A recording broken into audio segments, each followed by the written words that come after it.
বিসমিল্লাহ বলে আজকে শুরু করলাম রান্না। সরিষা তেল দিলাম। এখন সরিষা তেলের উপরে মাছগুলো দিব।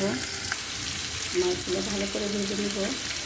এখানে আমি পেঁয়াজ দিলাম এবং সরিষার তেল দিলাম 2 চামচের মতো। এখন আমি বেগুন আর আলুগুলো ভেজে নিব। পোড়ানো মাছ দিয়ে বেগুন দিয়ে আলু দিয়ে রান্না করব। এখানে আমি একটু লবণ দিলাম। বেগুন আলু ভাজা হয়ে গেছে। এখন আমি আদা রসুন দিলাম, ধনে গুঁড়া দিলাম, মরিচের গুঁড়া দিলাম। ছোটো চামচে 3 ভাগের 1 ভাগ মানে অল্প পরিমাণ হলুদ দিলাম। একটু পানি দিলাম কষানোর জন্য। মটরশুঁটি দিলাম, কয়েক টুকরা কাঁচামরিচ দিলাম, তেজপাতা দিলাম,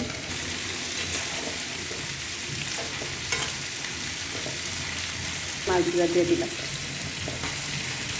কষানো হয়ে গেছে। এখন আমি পানি দিয়ে দিলাম। ধনে পাতা দিয়ে দিলাম।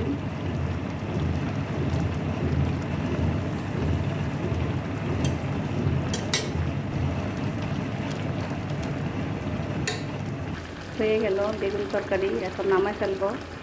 পেঁয়াজ দিলাম, রসুন দিলাম।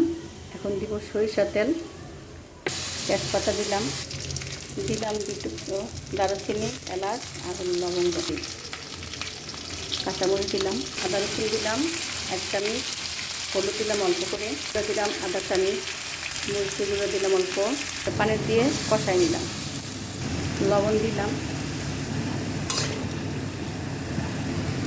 মটরশুঁটি দিয়ে দিলাম, মাথাগুলো দিয়ে দিলাম, কোরাল মাছের মাথা। একটা টমেটো দিলাম, ধনে পাতা দিয়ে দিলাম। এখন হয়ে গেছে লাউ তরকারি।